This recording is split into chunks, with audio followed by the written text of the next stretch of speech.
we touched on the point of what Money in the Bank used to mean.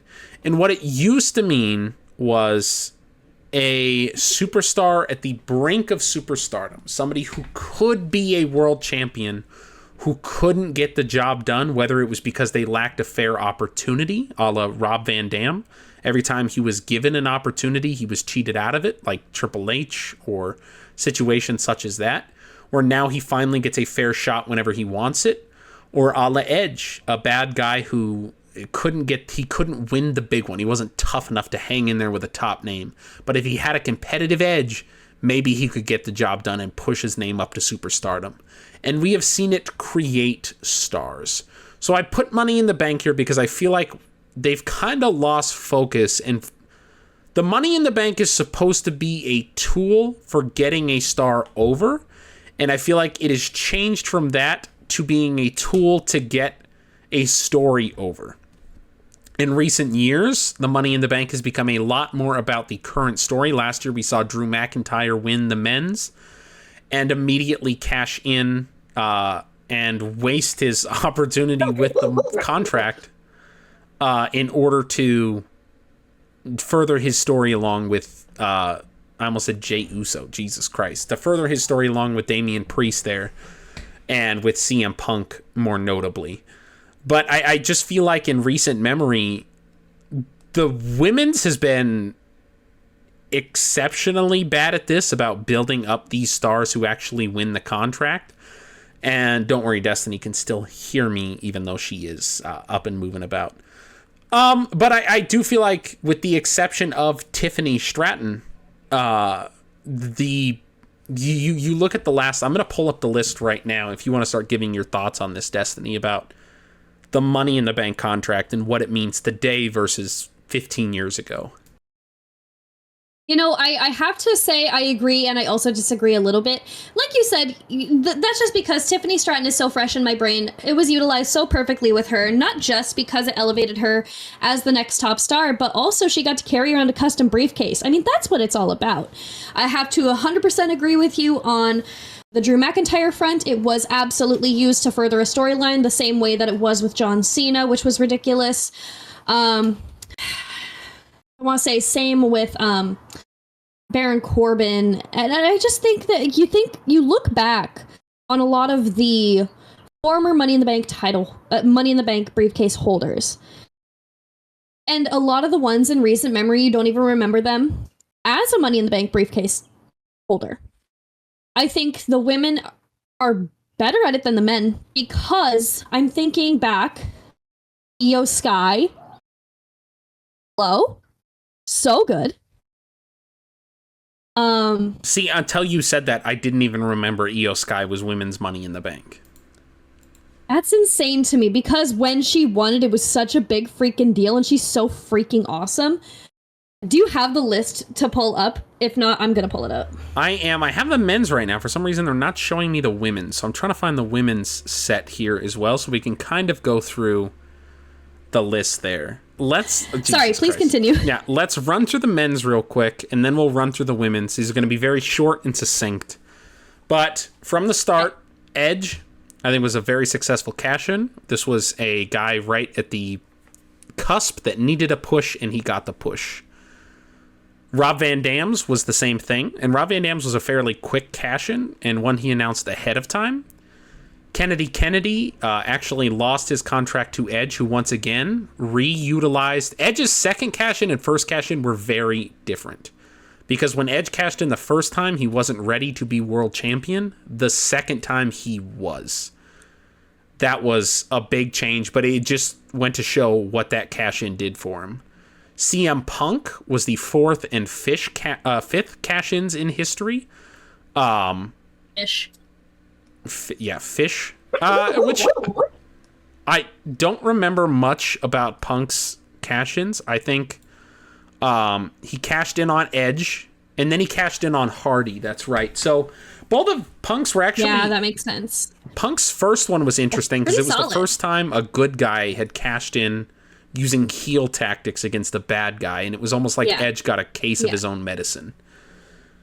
Right, because Batista came out and absolutely decimated Edge, and then Punk's like, well, I'm going to capitalize. He's just doing a little jog, smile into the ring with the referee. Like, okay, let's do this. It's him with the go to sleep, and then good night. Punk's the champion, which is so cool because who's to say we would even have the best in the world if he hadn't had the Money in the Bank briefcase? Jack Swagger. Once again, Don't talk about it. I wasn't mad at this because Jack Swagger was... This worked for 2010 Jack Swagger. He cashed in on Chris Jericho. But it was weird because it was... for the 2010 roster. Yeah, but it worked because Jack Swagger was a guy with punchable teeth. Like, you wanted to hate Jack Swagger, and now you had even more of a reason to hate Jack Swagger because he was a guy who did not deserve to be champion, and it was a niche for his character. And then it started to get weird. You had Kane win it, and Kane cashed it in the same night to beat Rey Mysterio, of all people. The Miz was another one that was very... Miz handled this well. He cashed in against Randy Orton. And then we start kind of getting to the weird ones here, where you kind of have a few duds and you kind of have a few misses. I think Daniel Bryan's was a bit more of a dud than anything because... No. Okay, no. I'm not saying Daniel Bryan is a person. I feel like you're being biased here. I don't care. He cashed in against the Big Show. I know, and he had just defeated Mark Henry.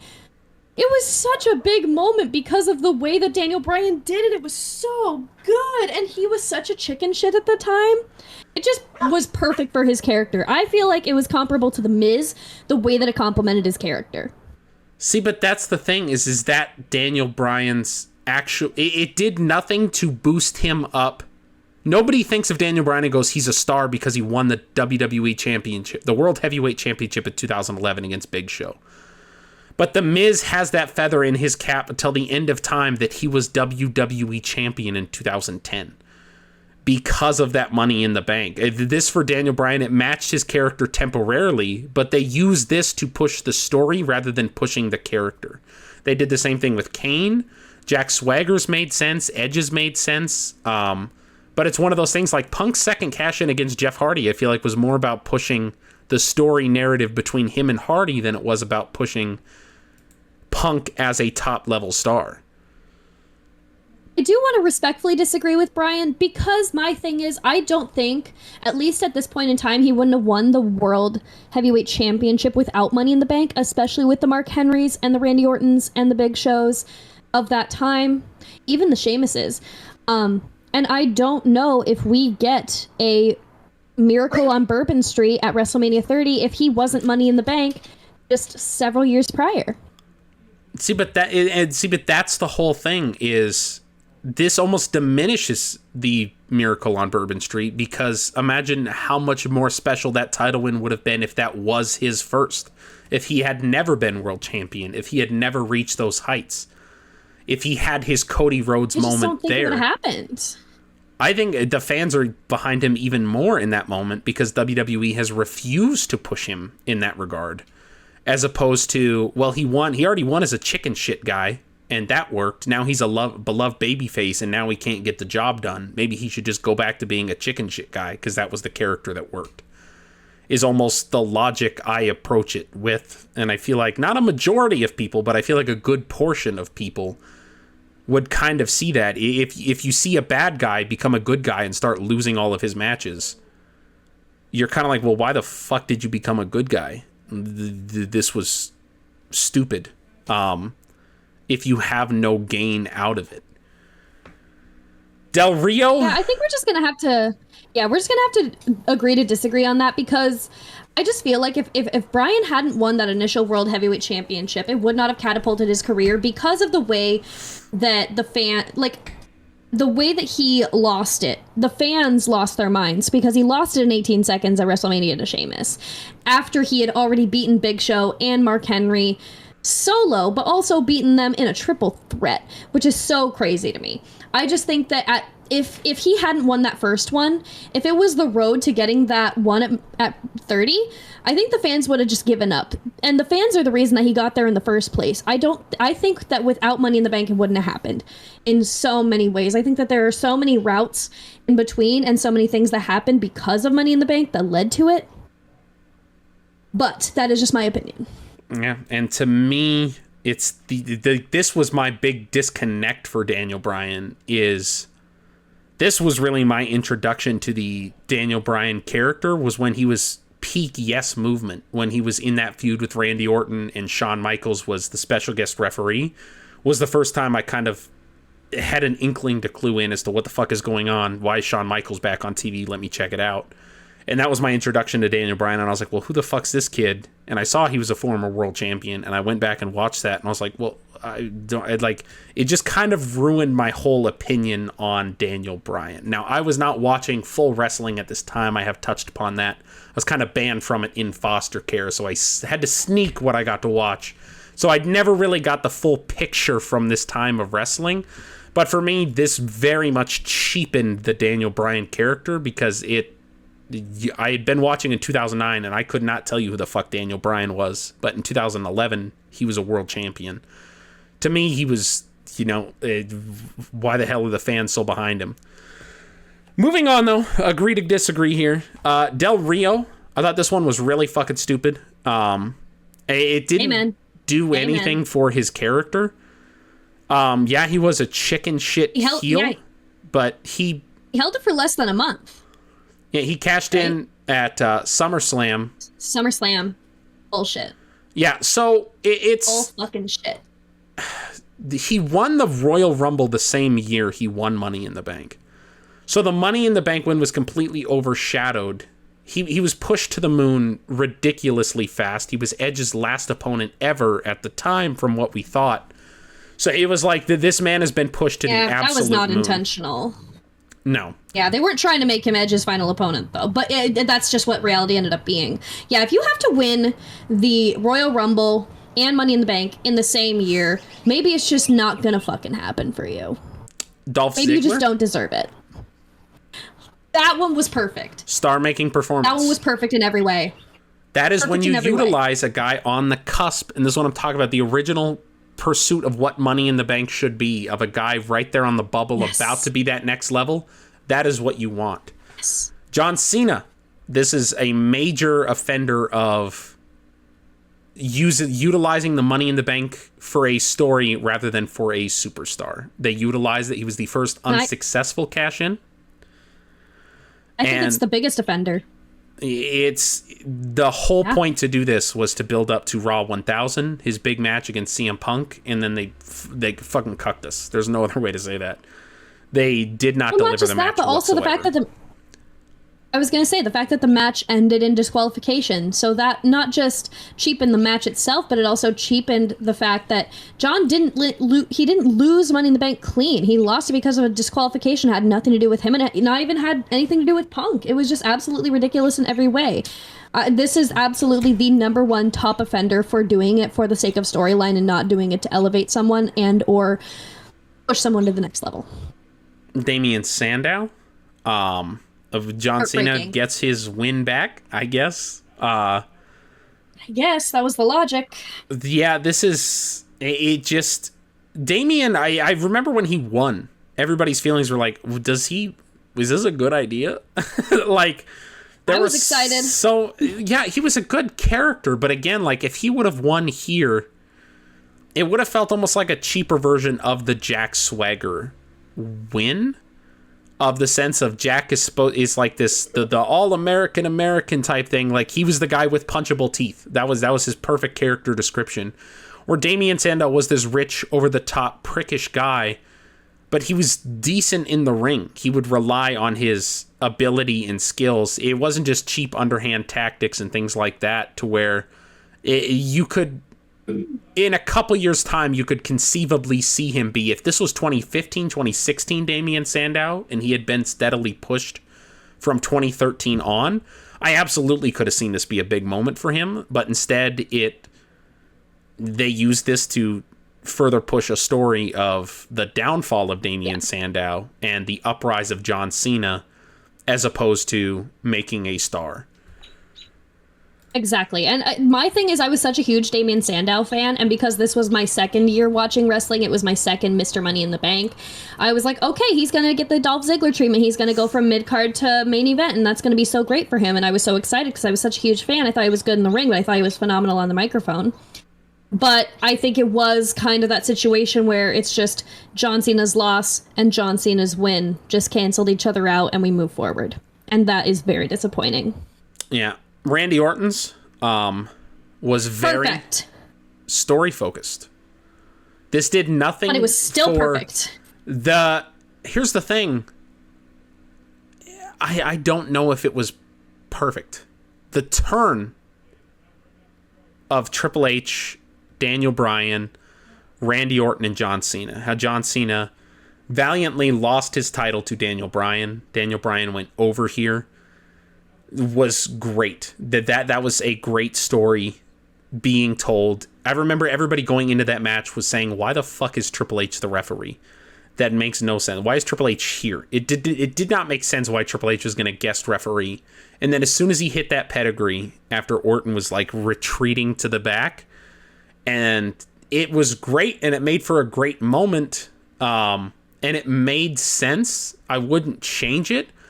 But it does suck that this year that opportunity was taken away from a star. They utilized the Money in the Bank briefcase when they really didn't have to. You could have had Triple H over-exercise his authority, have Randy come out, and people be like, why the fuck is Randy out here? Triple H attack him. Triple H grabs a mic and says, we're having another match right here, right now. And now it's an unfair advantage. It's not just Randy Orton cashing in his contract that he won, but now it's Triple H is mad with fucking power.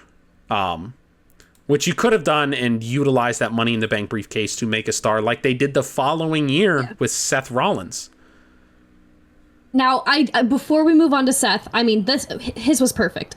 But I really, really quickly want to touch on Randy's.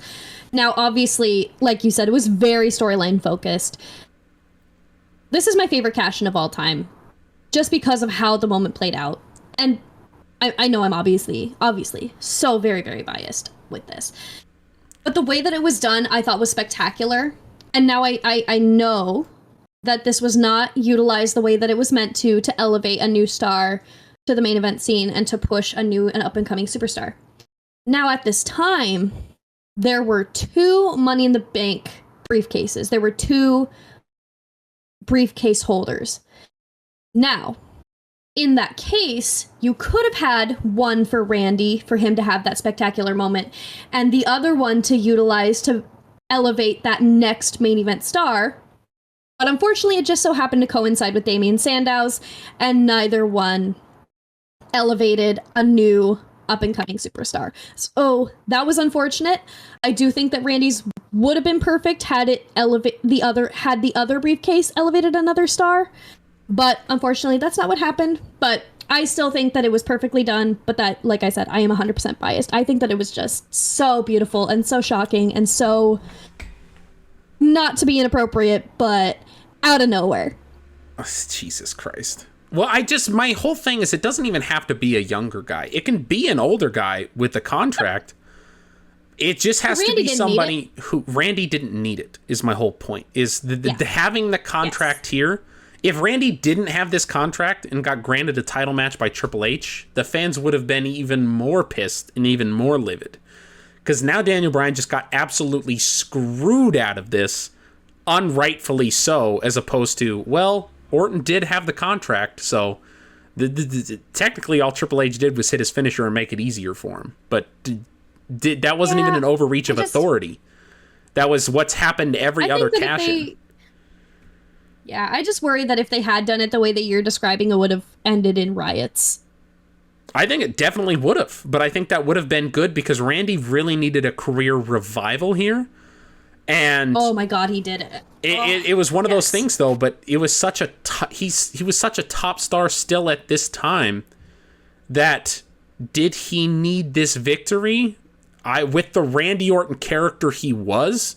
Because you can have a guy who's right on that kind of cusp, who we'll talk about here in a couple turns down, But you can have those guys who are on the cusp and just can't get that done.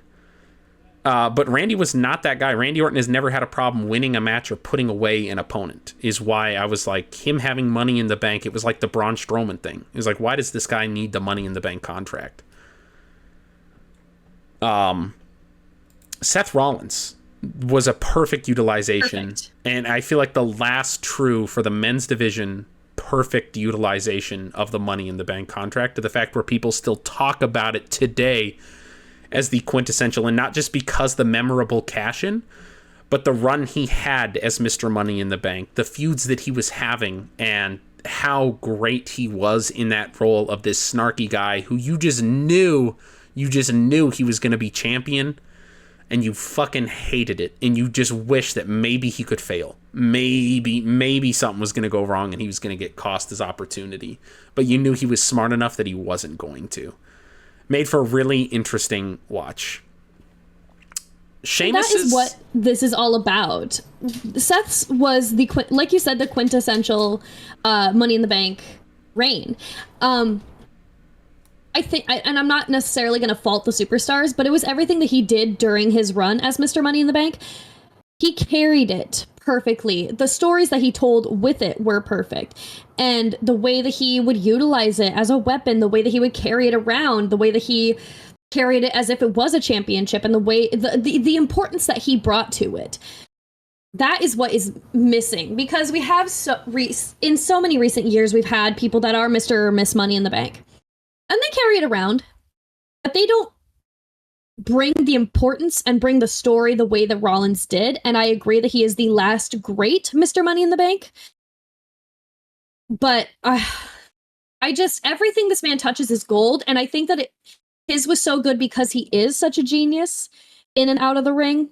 And that is what has carried his career to the main event of WrestleMania and beyond. And he was a genius then, but he's an even more of a genius now, and I love to see it. I do want to give a shout out here too. His feud with Ambrose was so underrated, because everybody remembers the physicality between them, and like they hated each other.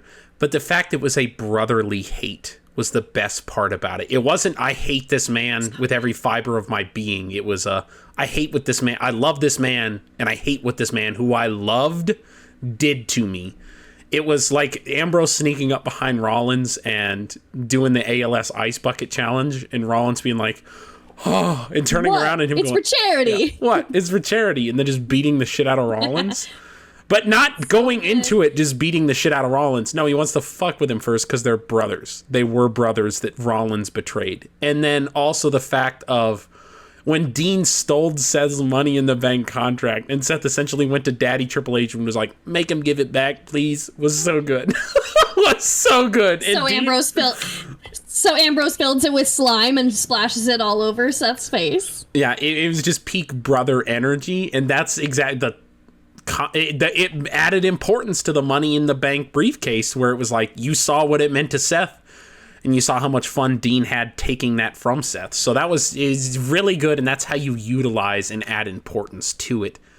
Because it should feel important. It shouldn't just drive important stories or just drive important superstars. It was very reminiscent of Edge's first run with the briefcase, where it was like, you didn't even know how it could be utilized, but you still dreaded it. He fucking worshipped that briefcase. Sheamus. Sheamus was great, but it fueled. Here was the problem with Sheamus: it wasn't about Sheamus. The right man. He was a guy who needed to be reintroduced to the main title sequence, who wasn't quite at that level, but he could perform at that level. He needed a boost. The story was about Roman Reigns getting screwed out of the title, and they needed a foil for Roman Reigns, a temporary one. So Roman wins the title. Sheamus cashes in his contract so we can get and rally behind Roman Reigns. The moment was all about making it about Roman Reigns, and Sheamus was an absolute afterthought here. Which is heartbreaking, because Sheamus had everything needed to be a successful Mr. Money in the Bank. But the way that the company was going and the way that the company was behind Roman, it just ended in failure. I really do wish he had a successful run as Mr. Money in the Bank. He was wonderful, but he didn't hold it long enough to be memorable, and also his reign as champion after he cashed in successfully was basically non-existent. Yeah, it was bad. But if we want to talk about non-existent reigns as Mr. Money in the Bank, Dean Ambrose cashed in his contract the same night after winning it. However, I don't want to hear this, it. I don't want to hear it. Worked because of the story told without Money in the Bank. Because Dean needed the Money in the Bank briefcase in order to get a fair shake at Rollins. They feuded the whole time prior when Rollins was champion, and every opportunity... Hell, Dean won the damn thing, and Rollins had the decision reversed. Dean could not get this title off of Rollins, not because he wasn't good enough, but because Rollins had all the backing behind him, and Dean could not get a fair shake. So the second he won that briefcase, that was his opportunity, and he cashed it in. The reason this worked, yes, it pushed a story forward, but because Dean had built it into his character, he needed a boost to get him over that cusp, and he knew that boost was Money in the Bank, and he called his shot leading into the event. It was so beyond perfect because, now, I want to say, Dean Ambrose would have been a perfect, long-standing Mr. Money in the Bank. Him carrying it around for months, he would have been a menace, and it would have been beautiful. But the fact of the matter is, the history that he made that night with that briefcase, none other than Roman Reigns walked into the night as champion to face off against his former brother-in-arms, a returning Seth Rollins. Seth Rollins beats Roman Reigns, successfully regains his WWE Championship that he never lost, only to be foiled by none other than the man who has been the thorn in his side for however many years now, Mr. Dean freaking Ambrose. So all three members of the Shield were WWE champion in the same night, and it was so beautiful and it was so poetic, and it truly drove a long-term story moving forward, leaning in to the soon-to-be brand split WWE draft. And this also gave WWE the opportunity to write off Roman Reigns temporarily as he served his suspension. I believe it was a 2-month suspension, and it was perfect. Yeah, it couldn't have been done better. This was an incredible reign, but again, this was very... Dean needed this as a tool, and he utilized it as a tool. This is why we don't say... Why I said Seth was the last great Mr. Money in the Bank. Rollins wasn't a great... Ambrose wasn't a great Mr. Money in the Bank. He was a guy who was on the cusp, who needed a tool and utilized that tool. And Dean Ambrose is not a patient man. Dean Ambrose is not someone who's gonna... Rollins is the architect. Rollins is, I'm gonna wait to strike for my perfect moment, my perfect opportunity, and I'm gonna do this. Ambrose is very like, I'm Dean Ambrose, so I'll get it done. Fuck it. You are Rollins and I am Ambrose. So good. Baron Corbin, I think the less that is said about this, the better. Not only did this man fail to cash in his Money in the Bank contract, he failed against fucking Jinder Mahal. What? Yep, because of John Cena. Because of John Cena. But it was fucking... But the whole point here was that it was driving, instead of pushing Baron Corbin on this cusp. Also, Baron Corbin had no right to be Mr. Money in the Bank. Leading into this match, it was like AJ Styles, Shinsuke Nakamura, Baron Corbin. There was like 5 or 6 guys that were like top fucking tier names that were on that cusp that you were like, oh my god, they need to win. And Baron Corbin. And Baron Corbin was the one who won, and then he fucking failed to cash in. It was like, what are we doing? My thought is that any other man in the match could have won the WWE Championship without the Money in the Bank briefcase. However, what you said just proves the point. Baron Corbin was the one that shouldn't have been in the match, and then he was unsuccessful. So, yeah, I 100% agree with that second part that you said, but I just wanted to add that any other man that was in that match could have won the WWE Championship on their own without the Money in the Bank briefcase. Yeah, I'm sorry. AJ Styles, Dolph Ziggler, Kevin Owens, Sami Zayn, Shinsuke Nakamura was this group of fucking individuals that were in this match with Baron fucking Corbin. And I love Baron Corbin.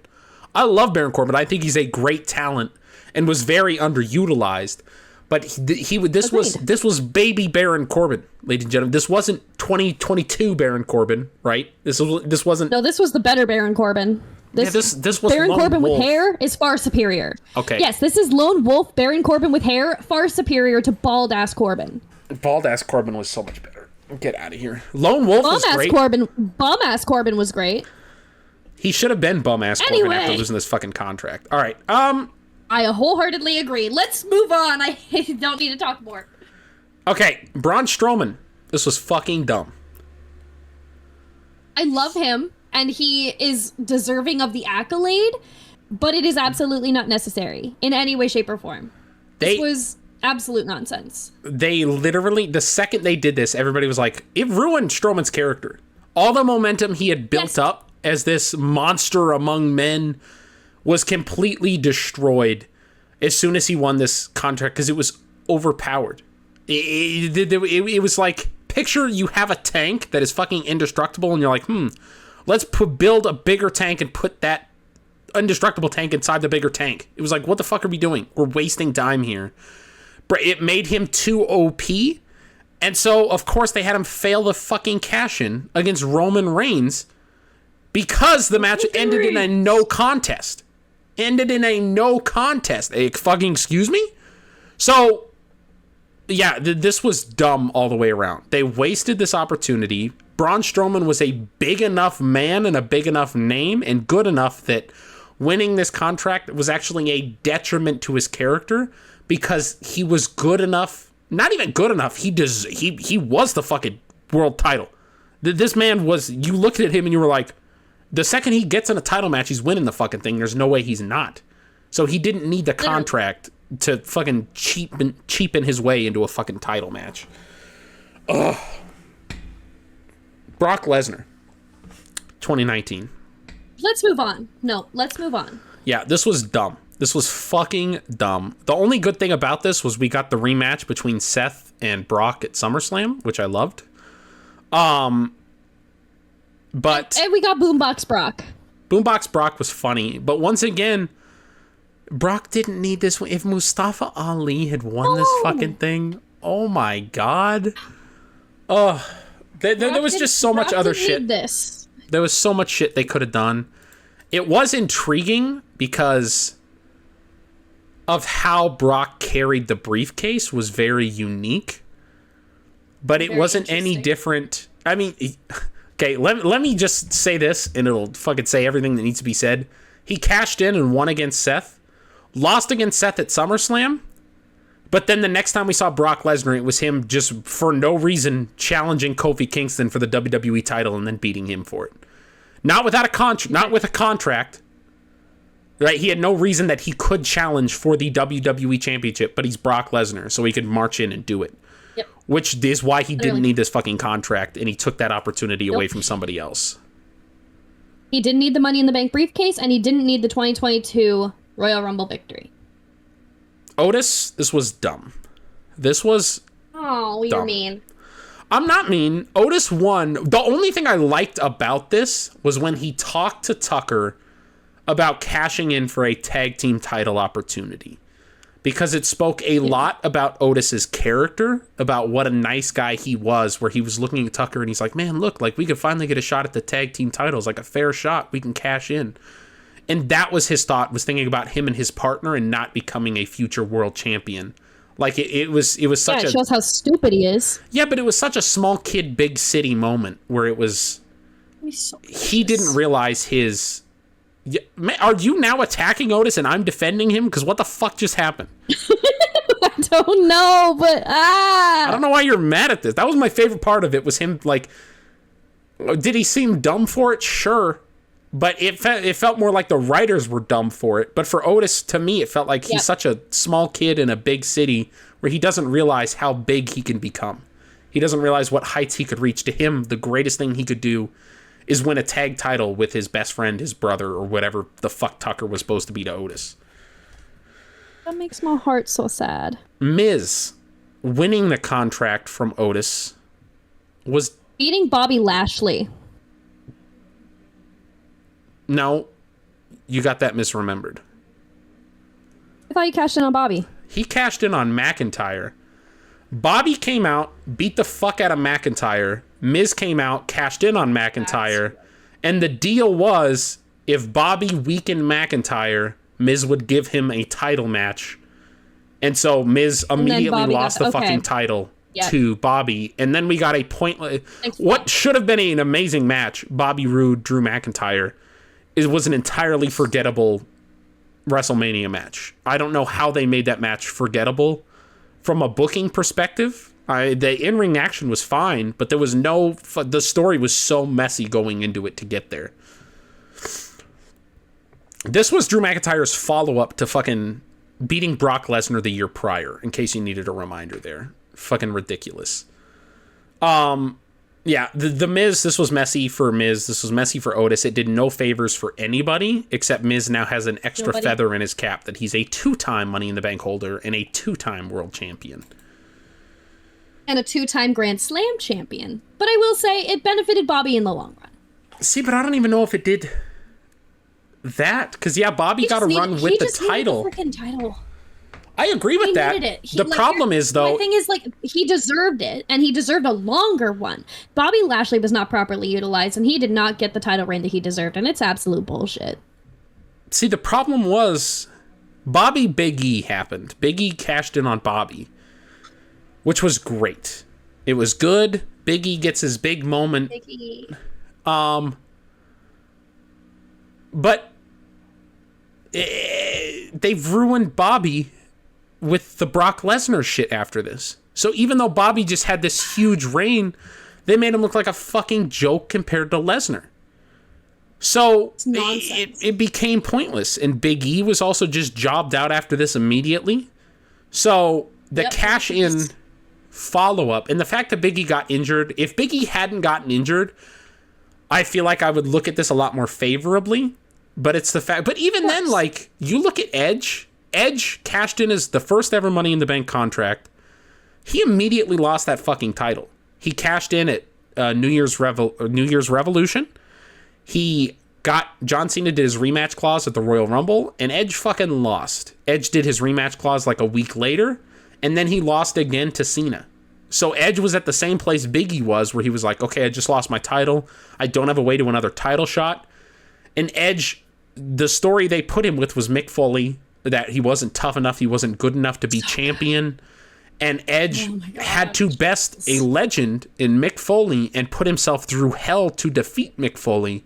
And then he went back a stronger man, a better man, a tougher man for round 2 against Cena, which he then ended up winning. Then they ended up going back and forth, and that is what Big E needed. And before Big E's injury, there seemed to be no inkling towards that. Like, there was no follow-up story once he lost his title. So it did nothing for Big E. That makes zero sense. Austin Theory, the less that's said about that, the fucking better. Damian Priest had a great cash-in. The problem is Damian wasn't ready to win the contract. It's the same problem that I had with Daniel Bryan in 2011, where I just, like, when you're so young into your career, and Damian Priest, of course, isn't young, and he's been doing this a long time, but he's such a fresh face for us on the main roster, to where he wins this contract, and the audience isn't behind him, or the audience doesn't hate him. They just see him with the contract now. They don't have strong feelings. And so when he even did cash in, the story was about fucking Drew McIntyre losing the title. It wasn't about Damian. Nobody left WrestleMania saying, oh my God, Damian Priest is the world champion. But everybody was saying, oh my God, Drew McIntyre just lost the world championship. I have to say, I think the biggest problem with Damian Priest winning Money in the Bank was how he was presented as Mr. Money in the Bank. Now, I am of the belief that you need to think long term, but the way that the audience is nowadays, they are very much in the moment. What is in front of them is reality, and there is nothing forward. So all of the times that there was a champion down in the ring, or all of the times that he could have easily cashed in on an injured or a downed champion, it, in the eyes of most fans, it made him look stupid, it made him look weak, it made him look like a terrible Mr. Money in the Bank, because it made him, it showed that he was not an opportunist and that he was not going to take the risk to cash in. Now, of course, he tried a couple times, but every time, obviously, he failed until he was successful at WrestleMania. In my opinion, he wasn't just going to cash in any time on anyone. He was saving it for his moment, which is what he did. And he saved it for the grandest stage of them all. He saved it for WrestleMania, and he saved it for a moment that was perfect where he knew he was going to be successful. In the recent years, there have been so many unsuccessful cash-ins. He needs a guarantee that he's going to be successful.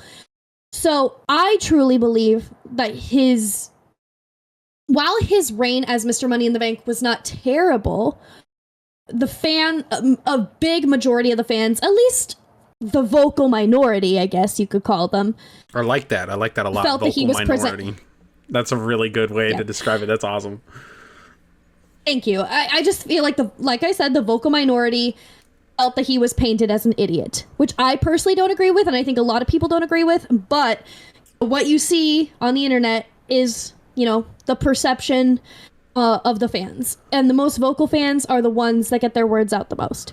Well, I would like to point out, I heard it said a couple times, and I don't remember if it was just on TV in the background, but the big thing was Seth Rollins was injured going into WrestleMania, and that was why everybody was like, Drew McIntyre's an idiot. He could cash in on Seth and win right now. They actually had it set where, I don't remember what reign it was or what happened, but there was an injured world champion, and Teddy Long set the rule, or either explain the rule, that you can't cash in on the world champ while they are specifically injured. Now, if they get injured during a match and that happens, then absolutely, you can go out there before there. But if they are not cleared to compete, you cannot cash in your contract. However, WWE did not fucking point that out well enough on TV. That's all they had to say was say, hey, hey, Damian Priest actually can't cash in on Seth until he's cleared to compete, because it was actually a whole thing. And they mentioned it once or twice in passing, but it was never brought up as an actual big point of, hey, not only is he not an idiot for this, he actually can't do this. And I will admit, I have to point out, this is not the Hardcore Championship. This is not the 24/7 Championship. He can't just cash it in at any point at any time, no matter what. There need to at least be some ground rules here. Yeah, it does need to be in a official capacity. He can't fucking, Seth Rollins is passed out on an airplane. He can't walk up and be like, 1, 2, 3. That's not the way this works. And then, of course, Drew McIntyre, our most recent Mr. Money in the Bank, which was just so poorly done. It made sense. I actually want to say something before we get to Drew McIntyre, because I looked up. I remember when Damian won. Another thing a lot of people said, it was like the Baron Corbin thing, where it was like, there were several favorites going into the match that when Damian won, everybody was like, what the fuck? Why did Damian win? Let me read you this match card that was Money in the Bank 2023, because I don't remember half of this, and my mind is fucking blown. Damian Priest, in the show opener, defeated Butch, LA Knight, Logan Paul, Ricochet, Santos Escobar, and Shinsuke Nakamura. How is Damian not the obvious pick? I know, but and that's what I'm looking at now. I'm like, well, of course it's not fucking Santos. Of course it's not Ricochet. Of course it's not Nakamura. The only other ones you're like, Nakamura maybe. Nakamura would have been great. Yeah, but just Logan would have been a fucking story. That's what everybody was saying. I'm not into it. everybody was saying, oh, it has to be LA Knight. Or if they're going to be a dick, they could give it to Logan Paul because it would be a huge thing for Logan Paul.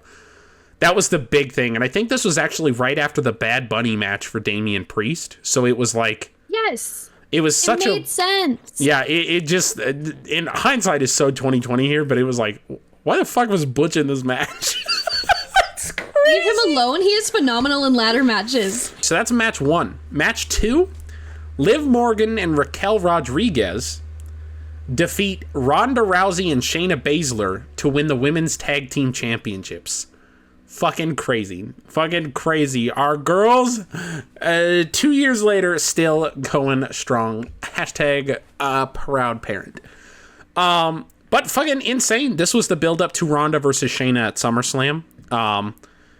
And of course, Liv and Raquel finally getting their revenge against Ronda Rousey. Not against Ronda Rousey. Never mind. I was combining that with Rhea Ripley. That was my bad. Liv had her whole thing with Ronda Rousey. Yeah, but also, Liv had her whole thing with Ronda Rousey where she cashed in on her. And nobody thought it was going to be successful, but then it was, and it was amazing. Liv Morgan, by the way, only superstar to have multiple victories over Ronda fucking Rousey. Liv is the only person who can claim that, so that's pretty cool. Ma'am, this is YouTube. Get your wiener out of here. Thank you. Gunther for the Intercontinental Championship, defending his title against Matt Riddle. No recollection of any of this ever happening. Fucking wild. Wild. Yeah, I read that. I was like, what the fuck? Cody Rhodes beat Dominic Mysterio with Rhea Ripley by pinfall. No recollection of that ever happening. I beg your finest pardon? Yeah. Io Sky, this match is a mindfuck. So this is Io winning the Money in the Bank. Io Sky beats Bayley, Becky Lynch, Zelina Vega, Zoe Stark, and Trish fucking Stratus in a Money in the Bank ladder match. Oh. No recollection. No recollection of Trish being in this. There's like a little sliver where I was like, oh yeah, Trish. I kind of remember that, but Trish is in my fucking top 5 of all time. I love Trish. There's so little recollection of any of this happening. Well, that's more than I have. I don't even have a sliver. That is not in my brain at all, and I watched this match. Yeah, Trish being in this is fucking crazy. Seth Rollins defending his World Heavyweight Championship against Finn Balor. Wins by pinfall here. No recollection of this feud whatsoever. Those two just make magic together, though. Oh my god! Absolutely. I do remember this. I don't recall much about this feud, but I remember. It was beautiful. I don't remember anything about it except the fact that it was beautiful. But it's like they say, they don't remember what you say, but they remember how you make them feel. And then the main event, which is the only thing I actually remember about this night, is Jimmy and Jey Uso defeating... What the fuck were you about to pop off on? Sorry, I was back in time and thought it was Roman Reigns defending the title and then John Cena coming out, but that was 2021. Jesus Christ. The Usos defeating Roman Reigns and Solo Sikoa in a Bloodline Civil War tag team match. This was the first time Roman Reigns had been pinned in years when he got pinned by Jey Uso. You're so right. That is what I remember about it, because I don't really remember the match. I remember the Bloodline Civil War rules, whatever, and I remember Jey pinning Roman. Other than that, mind blank. So now we move over to the women's Money in the Bank holders. Carmella, very... perfection. Well, it turned into perfection. The start was crazy rocky. They decided, her winning the match, she did not climb the ladder and capture the briefcase. Yeah. Her manager climbed it for her. Yeah. The fact that a man won the first ever women's Money in the Bank ladder match is pretty telling about the company. But not just any man.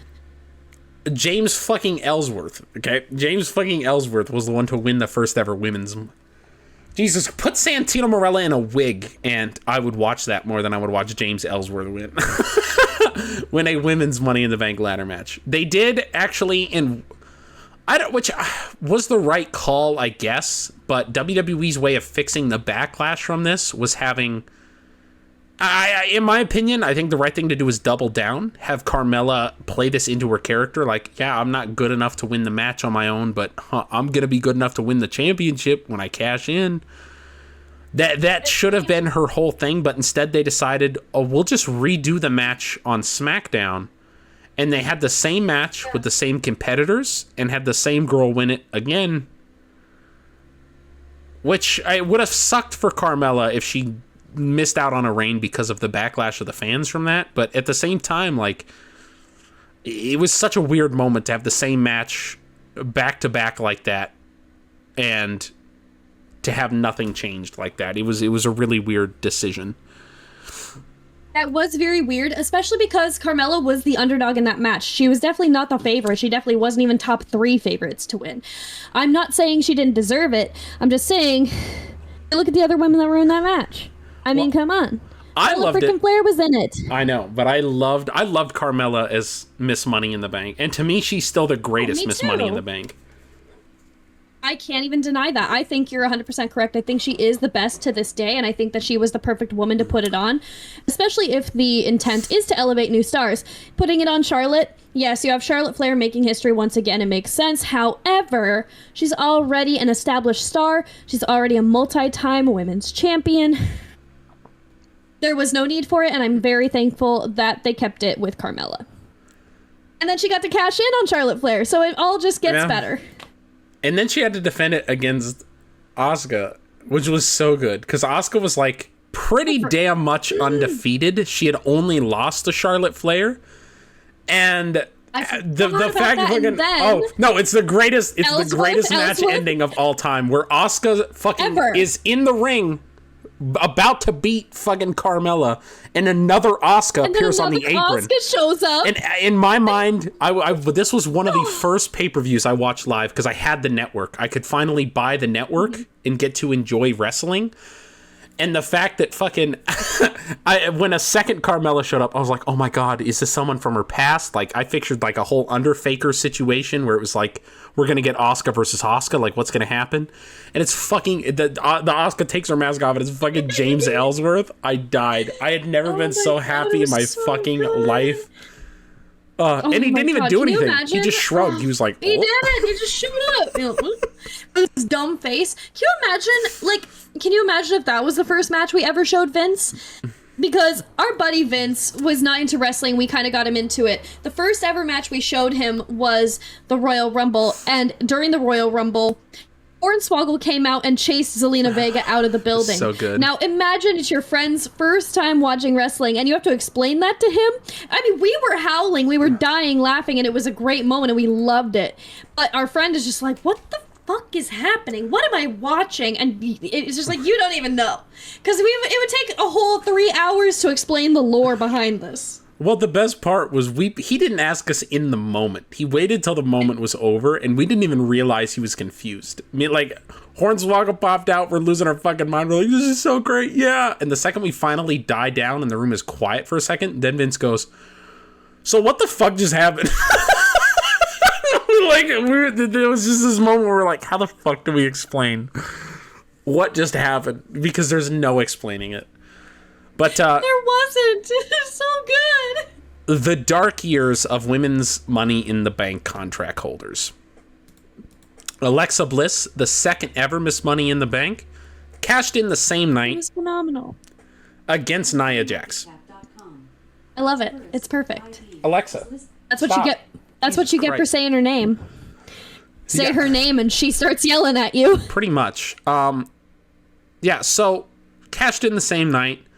Which, I guess, the thing is the reign is what makes the person memorable. When you see them with that with the Money in the Bank briefcase, they can lose for the next 10 months straight, it doesn't matter. Because they have that briefcase, and they have that excuse of, I'm gonna win the big one when it matters. And having her here just immediately cash in on Nia Jax was just so...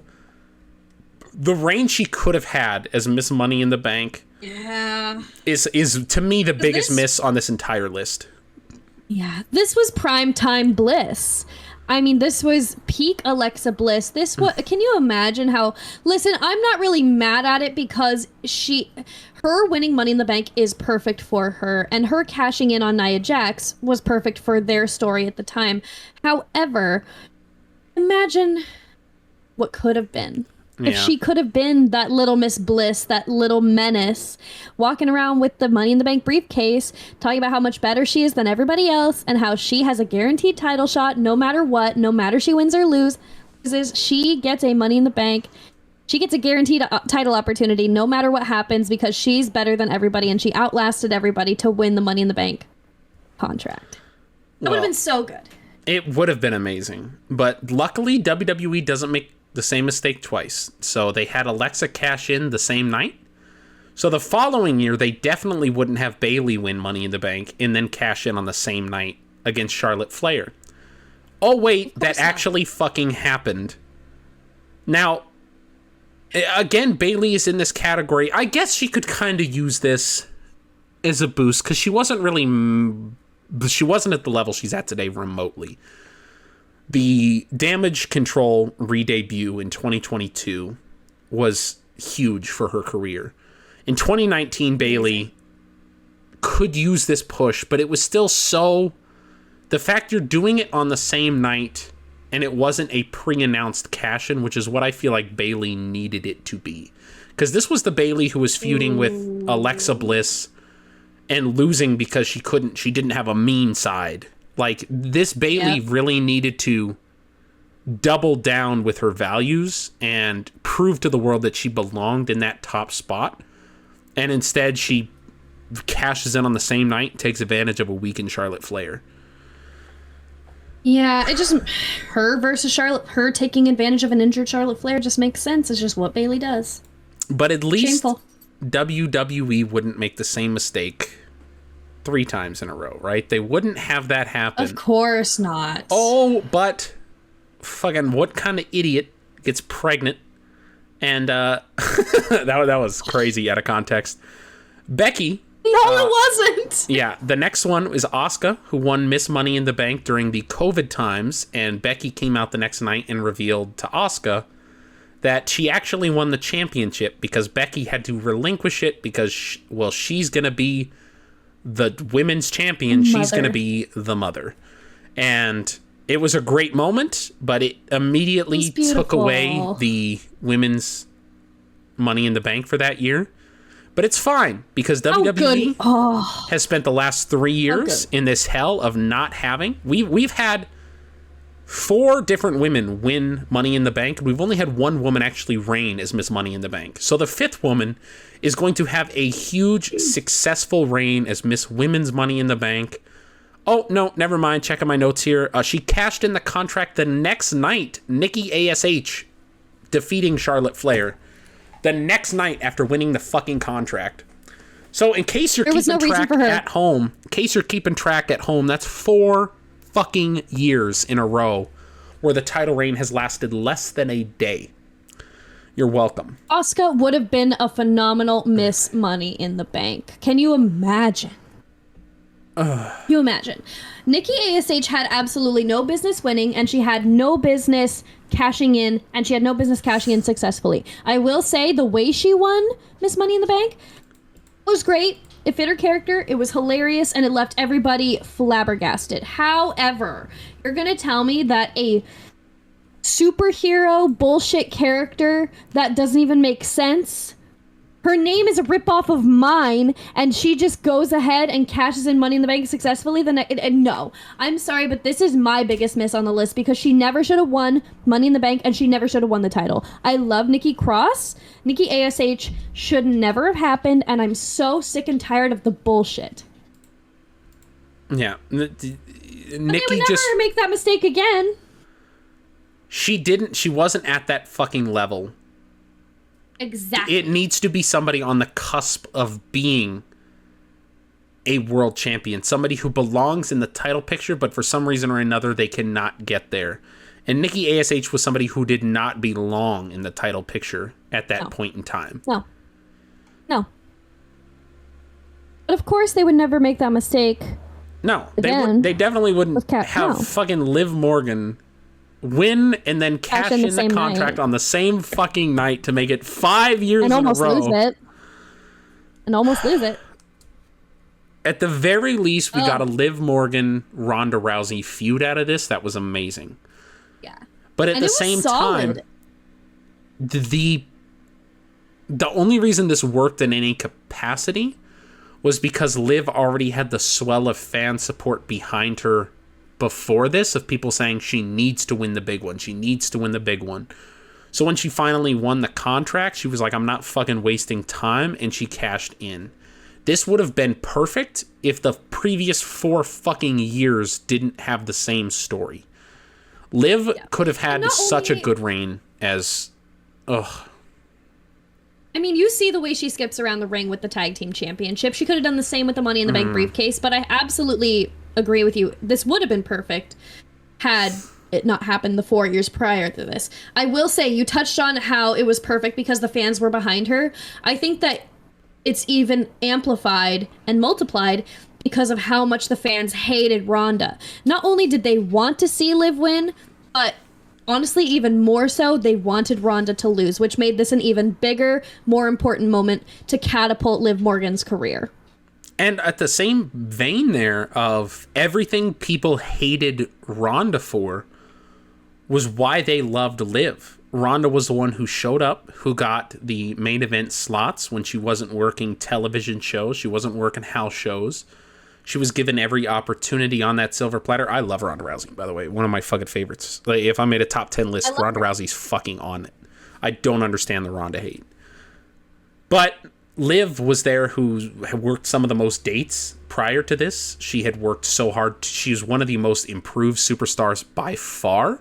And she kept working harder and harder and more and more. And so the groundswell of fan support wasn't just, oh, she's hot and she's been around, let's put the title on her. It was, she used to not be so good, and now she's kind of good in the ring. And now you look at 2022 Liv Morgan versus 2025 Liv Morgan. Holy fuck, dude. Liv Morgan is one of the greatest to ever do it. She is so fucking good. And she's a mainstream superstar. People outside of WWE know who she is because she is that big of a star and she is that good at what she does. Now, Io Sky. I can't believe you didn't remember, because honestly, this is one of my most memorable. And like you said, this is a long ass reign as Miss Money in the Bank. However, this was and always has been one of my favorites. Now, to be fair, it was 2023 that she won, so it is very recent. But I loved Io Sky as Miss Money in the Bank, and it was also perfect with Damage Control because of the dynamic that it created and how it also allowed her protection as Miss Money in the Bank to have Bayley and to have Dakota Kai in her corner. And then how they eventually also brought in Kairi Sane and Asuka, how great that ended up being long-term down the road.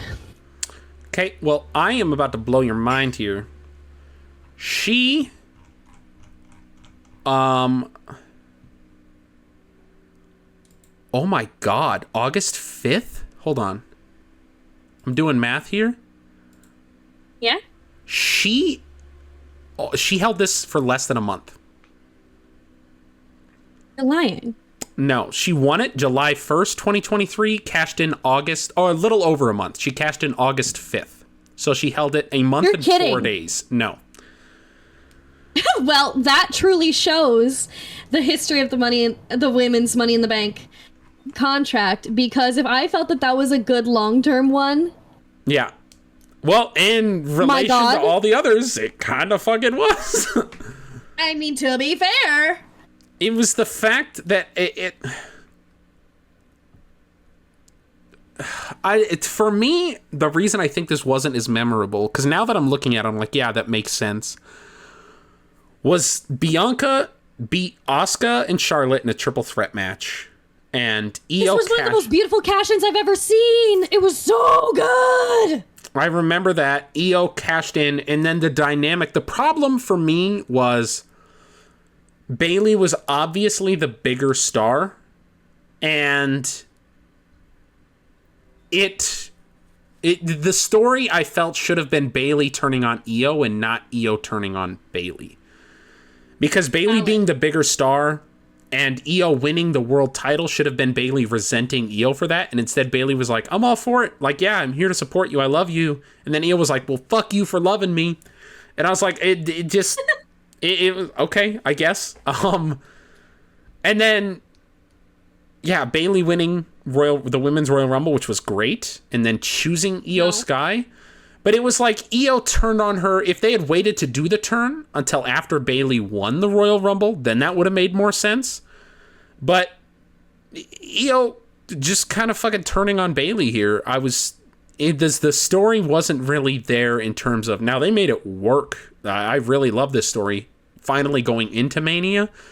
But from this point where she became women's champion, I thought I knew what direction they were going, and we were going to get this babyface Io Sky like we have today versus heel Bailey kind of doubling down. I didn't think they were going to turn Bailey back to being a babyface. They shouldn't have. She's horrible as a babyface. Now, I have to say that I loved Io Sky winning the Money in the Bank briefcase for a multitude of reasons, but the main one being that this was the literal point that you've talked about. Looking back on why it was created, this is the reason that the Money in the Bank match was invented and why the contract was invented. Io Sky had not come close to a world title in her entire career on the main roster. This was what bumped her up to that next level, and it made her an absolute superstar. And the fact that she cashed in on a victorious Bianca Belair who beat, what did you say, Rhea and Charlotte? No, Asuka and Charlotte. Asuka and Charlotte, thank you very much. But yeah, three of the biggest women's stars. No, the three women. Words hard. The three biggest women's stars on the roster at that time. At that time, Io cashed in and was successful over those three women. She's the one that was walking out of SummerSlam as the champion. That was so huge and that was so big. And the fact that she had she held the title through WrestleMania successfully, and it was beautiful.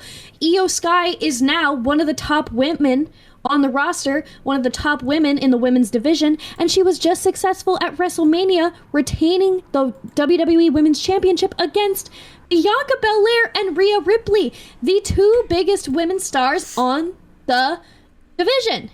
I absolutely agree with your assessment there. I think this was great, and it elevated Io Sky in the way that it was meant to.